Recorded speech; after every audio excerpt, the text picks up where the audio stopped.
Drug Dealers Anonymous. When were you introduced to as a hustle, crack cocaine? I don't know what age, but pretty early on. But it became a business. Yeah. You never used it? No. Crack cocaine, no. Was a drug dealer. For 14 years, he sold crack cocaine. I'm with the drug dealer of 14 years. 14-year drug dealer, right? 14-year drug dealer and still counting. Who deserves the medal of freedom is my accountant. If you weren't a rapper, you'd be a Drug dealer. You still think you'd be a drug dealer? That shit was fun. Was it? Yeah. It's adrenaline rush. Ask anybody who's ever been really in the middle of the game. It's adrenaline rush that it's addictive. That's why people.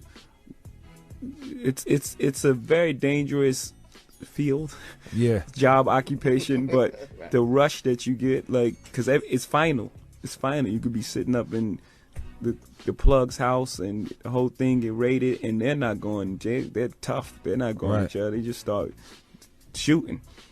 Mm-hmm. You know, it was just a rush with the whole. What was your favorite part about it? Did you like counting money? Did you like cutting the shit up? Did you like serving motherfuckers? The adrenaline, like it's the life. It's the whole game. thing. It's the whole just being in the game. Like it's almost like being a rapper, you know, because you're a star, and with whatever town you in, you're the star there because you're the big guy in town. Sean Carter, also known as Jigga, Jehovah, better known as JayZ. And when most people hear that name, you may think of the greatest rapper of all time, being married to the hottest chick in the game wearing his chain, or for being a businessman. But before all the fame and fortune, JayZ was just a kid from Brooklyn, Marcy Projects to be exact. Come up along where I'm from, Marcy, son, ain't nothing nice. Many places, but I'm Brooklyn's own. And like most kids from the projects, have similar stories.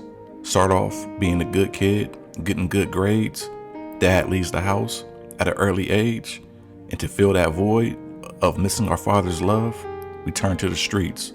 And for JayZ, his case was no different. Your father, who do you most resemble, your mother or your father? My father looked really just like him. That's why it broke my heart.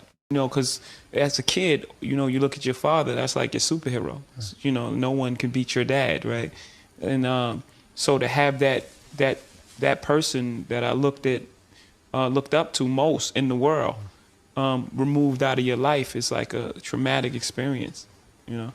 So you got other male role models like drug dealers, or? And that's what happened. So after that, then you start, in the street, and there's no one else to guide you through that, through the maze that is life inside those projects, except for drug dealers. You start looking up to them, and that's how I got into the street life. Now a preteen, no father in the house, drugs all around the projects, made it easy for JayZ to get into the drug game. But how did you get in the business? Well, it's fairly easy, and growing up during that time, we have to put the time, we have to remember the time we're talking about. We're talking about Reaganomics. We're talking about when crack cocaine was everywhere. It just engulfed everywhere. You smelt it in the hallways. You saw the little empty vials, on the curb, floating by in the water. It was just everywhere. So it wasn't difficult. It was one conversation. It was my friend who was my age who introduced me to someone else, and who was maybe 2 years older than us, and we had a conversation, and it was almost like a job interview. Yeah, tell me about that. And he was like, you gotta be serious about this. You can't, be playing about this. This is like serious. You gotta not get high on your own supply. That friend he mentioned that put him on was Dehaven Irby. Then Dehaven introduced me to the game. Spanish Jose introduced me to Kane. I'm a hustler now. I met Jay here when I was going to 59. I didn't know he lived in my building at the time. I used to come to school all the time early in the morning, right? I ain't gonna lie, man. The gangs used to have mad Marcy niggas lined up, going through their pockets. Jay was in that line. Seeing Jay in the building, I'm like, yo, you go to the 168 too? It's like, yeah. I was like, yeah, I know I see this nigga on the fence all the time lined up. But I told him, come to school, walk with me. Word up, they ain't fuck with him no more. I used to say, yo, come to school, walk with me and shit. Man, they ain't gonna fuck with you. And this was 3rd, 4th grade up in this motherfucker here. This was it. This was started it all right here when I really met Jay. They would become best friends, but their bond was more like brothers. They would do everything together, and they even had a paper route. But that paper route would eventually turn into a drug route. It all started when JayZ had a talent show in Queens where he performed, and one of the judges was LL Cool J. Went to a talent show and Jay did a battle up there and shit, and LL was there, and L was like, yo, you nice, shorty. Like, he gave Jay his flowers then. You know what I'm saying? This is before anything, you know what I'm saying? Really, Jay won that, but they just gave it to a Queens dude anyway. At that concert, I met some girls and shit back then, and one of the girls, I don't know if her father was like a big time dealer, and she came around and I found a whole bunch of drugs, and I said, yo, Jay, we gonna move this. So that's when he came in. Like, when he came in, I showed him the same thing. We just was spending money, shopping every day, you know, not thinking, when we spend this money, where I'm gonna get more? I ain't have none of those thoughts, you know what I'm saying? I'm just like, yo, I found this shit, Jay, let's get rid of this shit. When I finally ran out of drugs, I'm like, yo, I don't know what to do next and shit. And I was going to the store and shit, and one of the guys from the neighborhood that raised me and shit, one of the Spanish guys named Spanish Jose, he pulled me to the side and was like, look, you know what I'm saying? I hear you made a name, you making noise in here. Would I like to, you know, work with him? And one Spanish Jose, man, I never looked back. Being in the streets brings violence and crime, and JayZ was no stranger to it. On one incident, he accused his older brother Eric for stealing from him and shot him in the shoulder, and the gun he used was the guy who put him on the rap game, his mentor, the originator, JayZ. Today, he shot his older brother in the shoulder for stealing his jewelry. He was 12 years old. And here are some lyrics you wrote about your brother. You said, saw the devil in your eyes, high off more than weed. Confused, I just closed my young eyes and squeezed. What a sound, opened my eyes just in time to see you stumbling to the ground. Yeah, I wouldn't feel comfortable talking about that on TV. It's not cool. It was my gun. And so it was your gun. Yeah. Let me clear that up. Go ahead. He didn't have the gun so he could go and shoot his brother. You know, it was a thing back then, you know. If you got some arms, you got guns, or you got a gun, you know, that was a sign of brotherhood, you know, with the street. JayZ, finish the better learn JayZ, relax that. Ever heard of me? Worldwide originator, say word to me. Another incident happened where JayZ was robbed in Marcy at gunpoint for his chain, and Dehaven almost lost his life trying to get JayZ's chain back. I believe JayZ, Tata, all of them was there. They come knock on the door and tell me about Jay getting robbed. And I'm like, what? Well, from who? Who would do this? Who would come in the projects and do that? You know what I'm saying? Unless it's somebody in the projects. But come to find out, it was a bunch of guys from some of the projects that I grew up with, because that's where I used to live before I went to Marcy. So I'm like, I'll go get your back. We all go back up there, and when we get in there, we get in Tompkins Projects, we get surrounded and shit. A group of guys surround us, and everybody got guns but us. One of the guys come out and be like, yo, who you looking for? I'm like, yo, let me talk to him, because I knew one of the faces said, yo, let me talk to him. So my homeboy come over that I grew up with, that I think everything is all right. So first thing he says, yo, why they here? You know, JayZ and Tata, and I'm like, they just came up here with me and shit. Man, tell them to go back. So I send them, yo, y'all go back and shit. You know what I'm saying? They turn around, Jay and them turn around, I'm the only one there. And now I'm surrounded by them. You get what I'm saying? And they all got guns. And I'm looking at one or two of them like, yo, bro, We was in 3rd grade together, bro. We in 2nd grade together. And he was like, yo, that's the only reason why you alive. It's the only reason why you gonna be able to walk out of here alive, bro. And I'm like, damn, you know what I'm saying? This is what this shit result to and shit, you know? So I turned around with nothing. Dehaven was getting into a lot of trouble in Marcy, so his mom sent him to Trenton, New Jersey to live with her friend's relative, Uncle Buzz, to finish his senior year of high school. When Dehaven got to Trenton, he had one thing on his mind, and that was to expand his operation. He created his team, the Four-Headed Monster, which included himself, Uncle Buzz, Panama, and last but not least, JayZ. At first, JayZ would come to Trenton just on weekends, but eventually moved to New Jersey to live with Dehaven and Uncle Buzz. You introduced me to the game that changed my life up. East Trenton grew me, had me skipping school. Once the crew learned how to move around Trenton, they put their plan in motion. They would go back to New York and buy 16,000 in crack. They would get about 4,000 capsules already bottled up. They would divide the capsules up and they would sell out in about a week. While living in Trenton, JayZ still was making money in Marcy. He had a team full of runners who was out on the corners making plays. They had a good system in place. They had runners on the block and connects they trusted. But that would change on one fateful day when Dehaven decided to re-up on drugs before heading back to Trenton, which this decision almost costed him his life. You know, one night, coming up here and shit, last minute decision and shit, I come up here with Jay. This particular night, I come up here and shit, we on our way back to Trenton and shit, and I'm like, yo, we might as well get some work before we leave. You know what I'm saying? I was kind of skeptical because Jay had on all the jewels. Jay had on mad jewels that night. So I was like, nah, fuck it, you know, it's a connect. We ain't on the street, we going in the building. They usually let us in the house and shit. And we coming out. And when I turn this corner, I can actually see the two guys waiting, right? Me and Jay come out. And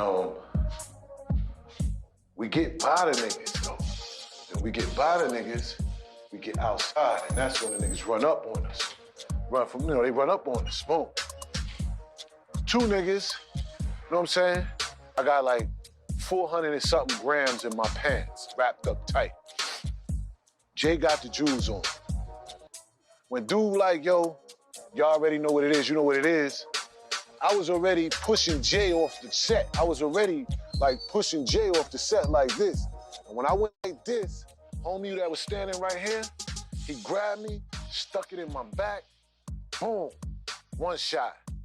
Hospital days reflecting when my man laid up on the uptown high block, he got his side sprayed up.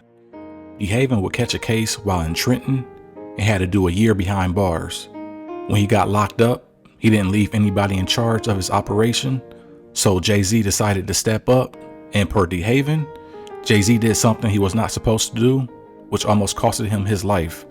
He was shot at from close range, but the 3 shots missed him. One of the worst positions Jay put me in that severed our relationship and our friendship. You know what I mean? I had got locked up on a parole violation or something. And while I was locked up, you know, Jay just pulled a funny ass move, went behind my back, started fucking with my connect and my clients. Jay chose on his own to actually go behind my back, and he violated.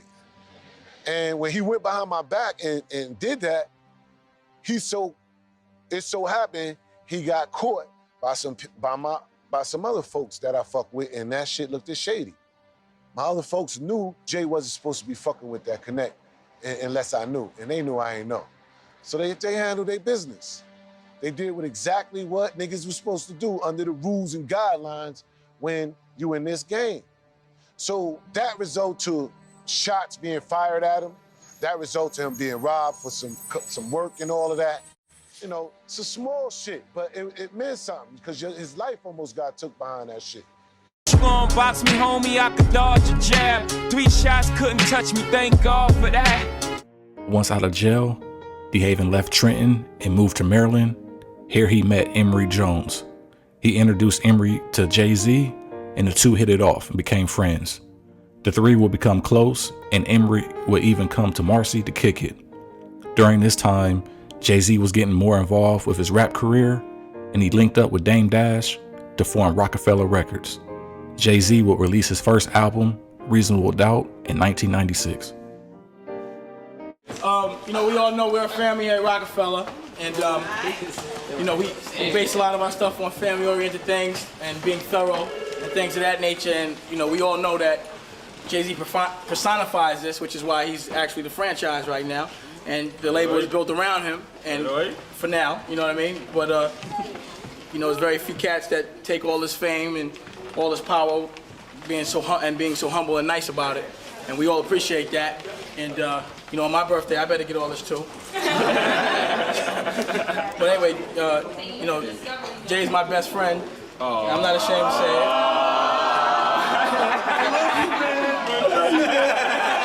it. And we all know this, we close, and that's one of the reasons why we so tight as a family, and why everyone in this room that's with us is gonna get money and get rich, because we believe in sharing. And also I want to give a happy birthday to my son Boogie. He's my best friend too. Boogie Bugs. So I say, first let's make a toast to JayZ and Boogie and life and friendship, and then a toast to Rockefeller. Emory would eventually catch a case in Maryland when he sold crack to an undercover cop, and Dehaven and a few others got tied to that case in a RICO. Dehaven would reach out to JayZ for help with an attorney, but JayZ never did. Dehaven would beat that case due to lack of evidence, but felt like JayZ portrayed him. Emory would plead guilty in 2000 and receive a 16-year prison sentence. I'm going to pay a traffic ticket in Raleigh, North Carolina. And I don't know, man. I had that same gut feeling I told you about when I got shot. I had the same gut feeling when I got in the elevator going up in this courtroom, and these two guys on the elevator just didn't look right. 20 minutes later, them same two guys was escorting me out, talking about they was federal agents looking for me from Baltimore. So yeah, they picked me up, 98, and I started the fight of my life from there. They picked me up, they picked Emory up, I had 4 other co-defendants. Feeling betrayed and angry, Dehaven would release videos on YouTube trying to expose JayZ. JayZ would respond through his raps and call Dehaven a snitch in multiple songs, but there never been any paperwork produced to support those claims. Another reason why JayZ could have left Dehaven hanging is because the guy who tried to shoot JayZ while Dehaven was in jail in Trenton, Dehaven is still cool with that guy. JayZ made it clear on how he felt about that situation on Drake's song titled Love All. I still fuck with my homie, and Jay must feel some type of way. Yo, you fuck with this nigga after he almost took my life. Niggas wanted to kill me and y'all still with him. Nigga, y'all chill with him, and y'all wonder why we not friends. Emory, on the other hand, JayZ always showed love and gave him shout-outs on numerous songs. JayZ even wrote a letter to the judge, which led to Emory getting out of jail early. How'd y'all first connect? Streets, man. It was a connection through a mutual friend that them two grew up together on the same floor, that came together. Just so happened that mutual friend ain't around no more. We still here. You were supposed to do longer time, but the urban legend was Jay wrote a letter to the judge or something like that? I mean, that's what they say. You know, he did write a letter, but, you know, the laws changed. And just so happened I got back on the crack law, and just so happened that my brother was in a position to write a letter that helped me. JayZ would drop numerous albums and is one of the best-selling rappers of all time. He is also a successful businessman. Some of his ventures include Rockaware clothing line, Tidal streaming services, and he also has his own liquor, Douce. Throughout JayZ music, he shares stories about his life and his drug dealer past. And one drug dealer story JayZ liked to tell is the time he lost 92 bricks. Lost 92 bricks, had to fall back. Knock a nigga off his feet, but I crawled back. Sometimes we was only making 1,000 a joint. That ain't no money, but that ain't their point. So those 92 bricks was only 92,000. So y'all can close your mouth. It ain't nothing for y'all to wow.